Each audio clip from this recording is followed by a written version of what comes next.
మనం గతంలో కూడా మాట్లాడుకున్నాం. వాళ్ళ కుటుంబం ఒక చిన్న టిఫిన్ బండి పెట్టుకుని జీవనం సాగించే కుటుంబం నుంచి వచ్చాడు. గతంలో సాక్షిలో రూ. 10,000 జీతానికి ఉద్యోగం చేశాడు. 2019 వరకు అద్దె ఇంట్లో ఉన్నాడు. జగన్ మొదటిసారి ఎంపీ అయినప్పుడు వ్యక్తిగత సహాయకుడిగా చేరి అప్పటి నుంచి జగన్మోహన్ రెడ్డితోనే ట్రావెల్ అవుతూ వస్తున్నటువంటి వ్యక్తి. జగన్ సీఎం అయ్యే వరకు అద్దె ఇంట్లో ఉన్నటువంటి కేఎన్ఆర్ జగన్ సీఎం అయిన తరువాత 5 ఏళ్ల వ్యవధిలోనే 3 రాష్ట్రాలలో ఆస్తులు కొన్నాడు. 3 రాష్ట్రాల్లో ఇళ్ళున్నాయి, 3 రాష్ట్రాల్లో ఆస్తులున్నాయి. వాళ్ళ భార్యకు ఒక సాఫ్ట్వేర్ కంపెనీలో వాటా ఉంది. కేఎన్ఆర్కు విజయవాడ బెంజ్ సర్కిల్ వద్ద ఒక కార్ల షోరూంలో వాటా ఉంది. ఆవిడ ఖాతాలో 20 కోట్ల రూపాయల నగదు లావాదేవీలు జరిగాయి. 2 కేజీలకు సంబంధించినటువంటి గోల్డ్ వివరాలు పట్టుబడ్డాయి. సో ఇంత ఆస్తి ఎలా వచ్చిందా అని మనం మాట్లాడుకున్నాం. పైగా తిన పేరు మీదే కాదు, బినామీలను పెట్టుకునే స్థాయికి వెదిగాడు. ఇప్పటికే వైసీపీ అధికార ప్రతినిధిగా ఉన్నటువంటి పుత్తా శివశంకర్ రెడ్డి బినామీ అని మనం మాట్లాడుకున్నాం. ఆయన పోలీసులు కూడా విచారించారు. అయితే మరొక వ్యక్తి వీరారెడ్డి అనే మరొక వ్యక్తి పేరు కూడా బయటకు వచ్చింది. వాస్తవానికి జగన్మోహన్ రెడ్డి దగ్గర వ్యక్తిగత సహాయకుడిగా చేరిన కొత్తలో ఈ వీరారెడ్డితో పరిచయం ఏర్పడింది. ఎస్ఆర్ నగర్లో వీరారెడ్డికి ఒక బార్ ఉండేది. ఆ బార్ దగ్గర ఉన్నటువంటి గెస్ట్ హౌస్లోనే జగన్ దగ్గర పిఏగా పనిచేస్తున్న సమయంలో అప్పుడప్పుడు వెళ్ళి వస్తూ ఉంటూ వాళ్ళిద్దరి మధ్య బంధం ఏర్పడి ఆ తరువాత ఏదైతే ఎస్ఆర్ నగర్లో ఒక బార్ ఉందని చెప్పుకున్నామో ఆ బార్లో పార్ట్నర్గా కూడా మారాడు. ఆ తర్వాత జగన్ దగ్గరే ఉంటూ, మనం చెప్పుకునేది ఉమ్మడి ఆంధ్రప్రదేశ్ సమయంలో, జగన్ దగ్గరే ఉంటూ అప్పుడు తన అధికారాన్ని ఉపయోగించి కొద్దో గొప్ప వీరారెడ్డికి సహాయపడుతూ వచ్చాడు. తర్వాత జగన్ సీఎం అయిన తర్వాత ఎప్పుడైతే కేఎన్ఆర్ పలుకుబడి పెరుగుతుందని తెలిసిన వీరారెడ్డి ఉన్నాడో వెంటనే హైదరాబాద్ నుంచి మకాంని ఎక్కడికి మార్చేశాడంటే తాడేపల్లికి మార్చేశాడు. అంతే, తాడేపల్లిలో వీళ్ళిద్దరూ కలిసి ఇక సెటిల్మెంట్లు దందాలు.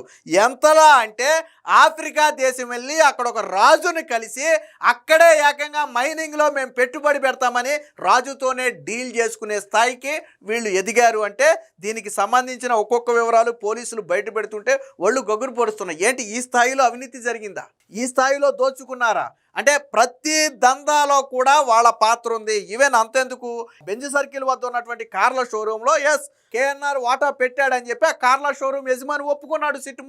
సిట్టు ముందు ఒప్పుకున్నాడు. అయితే వైట్లో ఇచ్చాడా, మనీ బ్లాక్లో ఇచ్చాడా అనే ప్రశ్నకు మాత్రం యజమాని సమాధానం చెప్పకుండా తప్పించుకున్నాడని చెప్పి పోలీసులు చెప్తున్నారు. అంటే 1 కాదు 2 కాదు, 100,000 కోట్ల ఆస్తికి కేఎన్ఆర్ పడగలు చెప్పారు.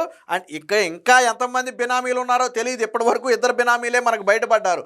ఇంకా ఇలా తవ్వే కొంది తీగలాగితే డొంక గదిలినట్టుగా ఒక్కొక్కరు బయటకు వస్తున్నారు. పుత్తా శివశంకర్ రెడ్డి దగ్గర లాగితే వీరారెడ్డి వచ్చాడు. ఇప్పుడు వీరారెడ్డి దగ్గర లాగితే ఎవడొస్తాడు? వీరారెడ్డి భార్య, ఆడ బంధువుల పేరు మీద కూడా కొన్నాడు. ఈవెన్ ఇక్కడ కోకాపేట లాంటి ప్రాంతంలోనో ఎక్కడో మొత్తానికి కోట్ల రూపాయలు విలువ చేసే విల్లాలు కొన్నాడంట. వైజాగ్లో కావచ్చు, లేదా అమరావతి దగ్గర విజయవాడ దగ్గర కావచ్చు, బెంజ్ సర్కిల్ వద్ద కావచ్చు, స్థలాలు కొన్నాడు. మరి ఇంత డబ్బు ఎలా వచ్చిందో ఆయనకే తెలియాలి. దీనికి సంబంధించినటువంటి వార్త ఒకటి వచ్చింది, ఒకసారి చూద్దాం. కేఎన్ఆర్ కుమ్ముడు, పెరిగిపోతున్న జగన్ పిఏ అక్రమాస్తుల చిట్టా, రోజుకో బినామీ పేరు వెలుగులోకి. తాజాగా తెరపైకి దండా వీరారెడ్డి. విజయవాడలో 5,400 చదరపు గజాల స్థిరాస్తి, హైదరాబాద్ కోకాపేటలో విల్లా, కోట్ల రూపాయలు విలువ చేసే విల్లా కొనుగోలు, అలాగే హైదరాబాద్ ఎస్ఆర్ నగర్ దగ్గర ఉన్నటువంటి ఒక బార్లో భాగస్వామ్యం నుంచి ఆఫ్రికాలో లిక్కర్ వ్యాపారం చేసే స్థాయికి, విశాఖలో మైనింగ్, రియల్ ఎస్టేట్ వ్యాపారంలో కూడా దందా. కూటమి ప్రభుత్వం రాగానే ఎవరైతే వీరారెడ్డి ఉన్నాడో ఆ వ్యక్తి లోకేష్ రెడ్డిగా పేరు మార్చుకుని మళ్ళీ తిరిగి హైదరాబాద్కి మకాం మార్చాడు. వాస్తవానికి హైదరాబాద్ నుంచి తాడేపల్లికి జగన్ సీఎంగా ఉన్నప్పుడు మకాం మార్చి జగన్ ఓడిపోయిన వెంటనే మళ్ళీ ఏం చేశాడు, అక్కడ పెట్టి బేడ జద్దేసుకుని తిరిగి ఇక్కడికి వచ్చి ఈసారి లోకేష్ రెడ్డిగా ప్రచారం చేసుకుంటున్నాడంటే అసలు ఐడెంటిటీ బయట పడకుండా, ఎందుకైనా మంచిది ఈ లిక్కర్ స్కాముల్లో ఇతని పాత్ర కూడా ఉంది, పిఏని లాగితే నేను బయటపడతాననే భయంతో తన పేరు ఐడెంటిటీ పూర్తిగా మార్చేసుకుని ఇక్కడ తిరుగుతున్నట్టుగా పోలీసులు అయితే గుర్తించారు. మాజీ ముఖ్యమంత్రి జగన్ వ్యక్తిగత సహాయకుడు కె నాగేశ్వర్ రెడ్డి అక్రమాస్తులు తవ్వే కొద్దీ బయట పడుతూనే ఉన్నాయి. ఆయన అక్రమాస్తుల చిట్టా చాంతాడంత పెరిగిపోతుంది. జగన్ అధికారంతో 100 కోట్ల విలువైన ఆస్తులు సంపాదించిన కేఎన్ఆర్ బినామీలు రోజుకొకరు వెలుగులోకి వస్తున్నారు. ఆయన చిన్ననాటి స్నేహితుడు, కడప జిల్లాకు చెందిన పుత్తా శివశంకర్ రెడ్డి బినామీ అని మనం మాట్లాడుకున్నాం. పుత్తా శివశంకర్ రెడ్డిని ఆల్రెడీ పోలీసులు విచారించారు. అతను వైసీపీ వైసీపీ అధికార ప్రతినిధిగా కూడా ఉన్నాడు. బహుశా మరి మనోడే ఏమైనా ఇప్పించడం మనకు తెలియదు. కానీ తరువాత ఆ వ్యక్తి దగ్గర విచారణ చేస్తే బయటకు వచ్చిన వ్యక్తే ఈ దండా వీరారెడ్డి. సో ఇతనికి సంబంధించినటువంటి భోగోతాలు కూడా వచ్చి ఒకసారి చూద్దాం. సో పుత్తా శివశంకర్ రెడ్డి బినామీ దగ్గరగా ఇప్పటికే ఆధారాలు సేకరించింది. తాజాగా గుంటూరు జిల్లా మేడుకొండూరుకు చెందిన దండా వీరారెడ్డి పేరు తెరపైకి వచ్చింది. వైసీపీ హయాంలో ముఖ్యమంత్రి జగన్ పిఏ హోదాలో కేఎన్ఆర్ సంపాదించిన అక్రమాస్తులలో సింహభాగం దండా వీరారెడ్డి, ఆయన భార్య, ఇతర బంధువుల పేర్లతో పెట్టినట్టుగా తెలుస్తుంది. గత ప్రభుత్వంలో జరిగిన లిక్కర్ స్కామ్ను దర్యాప్తు చేస్తున్న సిట్ అధికారులు కేఎన్ఆర్ను విచారించిన సంగతి మనకు తెలిసిందే. మొత్తంగా 3 రాష్ట్రాల్లో ఆస్తులు, ఇళ్ళు ఉన్నట్లుగా ఇప్పటికే అధికారులు గుర్తించారు. విశ్వసనీయ సమాచారం ప్రకారం హైదరాబాద్లోని సంజీవ్ రెడ్డి నగర్లో అంటే ఎస్ఆర్ నగర్లో బార్లో వ్యాపార భాగస్వాములుగా ఉన్నటువంటి ఈ ఇద్దరు జగన్ ముఖ్యమంత్రి అయ్యాక ఏకంగా ఆఫ్రికాలోని ఒక దేశం రాజును కలిసి అక్కడ లిక్కర్లో వ్యాపారాలు చేసేందుకు ఒప్పందం కుదుర్చుకున్నట్టుగా కూడా తెలిసింది. విజయవాడలోని రామరప్పాడు ప్రాంతంలో 5,400 చదరపు గజాలంటే మామూలు విలువ కాదు. అది విజయవాడ రామరప్పాడు ప్రాంతంలో 5,400 చదరపు గజాలంటే మామూలు విషయం కాదు. అలాగే హైదరాబాద్లోని కోకాపేట ప్రాంతంలో కోట్ల రూపాయలు విలువ చేసే ఒక విల్లాను ఈ వీరారెడ్డి భార్య పేరు మీద పెట్టారు. విశాఖపట్నంలో లాటరైట్ మైనింగ్, రియల్ ఎస్టేట్ దందాల నుంచి ఏది వదలకుండా వసూలు చేశారు. ఇందుకోసం బినామీ వీరారెడ్డి చేతికి ఒక గన్ ఇచ్చి దానికి లైసెన్స్, పోలీసుల చేత లైసెన్స్ కూడా ఇప్పించాడు. ఎందుకంటే వీళ్ళు చేసేయే ఇల్లీగల్ యాక్టివిటీస్ కాబట్టి ఒక లైసెన్సు, దానికి గన్ కూడా ఈ కేఎన్ఆర్ తన ఇన్ఫ్లుయెన్స్ జగన్మోహన్ రెడ్డి పియ్య అంటే ఏమని చెప్పండి, ఫోన్ చేస్తే ఎవడు కాదంటాడు.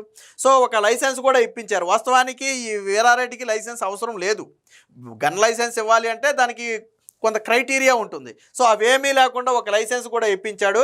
అయితే రాష్ట్రంలో ప్రభుత్వం మారిన తర్వాత వీరారెడ్డి తన పేరును లోకేష్ రెడ్డిగా మార్చుకుంటాడు. వాస్తవానికి గుంటూరుకు చెందిన వ్యక్తి, గతంలో హైదరాబాద్లో ఉన్నాడు. ఇప్పుడు మళ్ళీ తిరిగి హైదరాబాద్ మకాం మార్చేసి తన పేరును కూడా మార్చేసుకున్నాడు. సో వీళ్ళిద్దరి మధ్య బంధం ఎలా ఏర్పడిందంటే రాజశేఖర్ రెడ్డి దగ్గర నుంచి ఏర్పడింది. సో అది కూడా ఇక్కడ రాశారు చూడండి.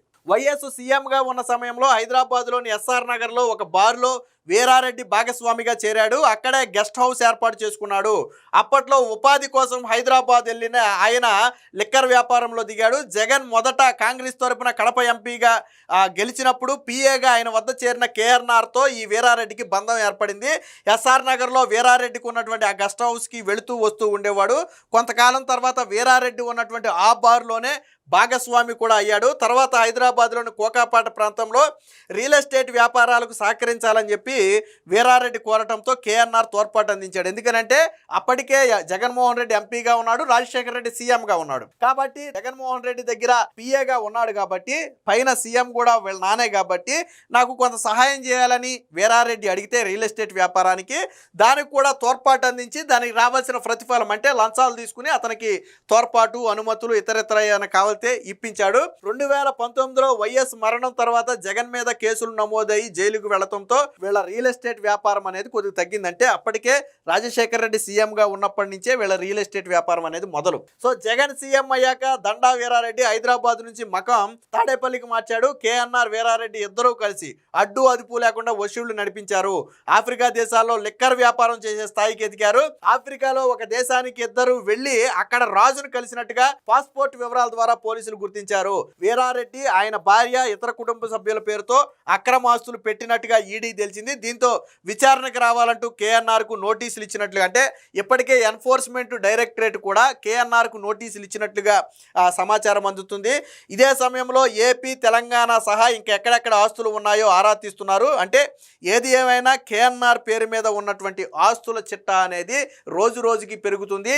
ఆయన ఎవరి పేరు మీద బినామీలుగా పెట్టాడో వాళ్ళందరూ ఒక్కొక్కరిగా వెలుగులోకి వస్తున్నారు. అంటే జగన్ పిఏగా ఉన్నటువంటి ఒక వ్యక్తి ఏకంగా ఇతర దేశంలోనే లిక్కర్ వ్యాపారంలో పెట్టుబడులు పెట్టే స్థాయికి ఎదిగాడు అంటే ఎంత స్థాయిలో దోచుకున్నాడో మీరే ఆలోచించండి. మరి జగన్ దీని మీద నోరు మీద పడు, సాక్షిలో దీని మీద వార్తలు రాయరు, వైసీపీ నాయకులు ఎవరో దీని గురించి మాట్లాడరు. పైగా సాక్షిలో ఈ వ్యక్తిగత సహాయకుడిని ఎలా మార్చేశారు అంటే పొలిటికల్ అసిస్టెంట్గా మార్చేశారు. పిఏ అంటే దాని అర్థమే మార్చేశారు.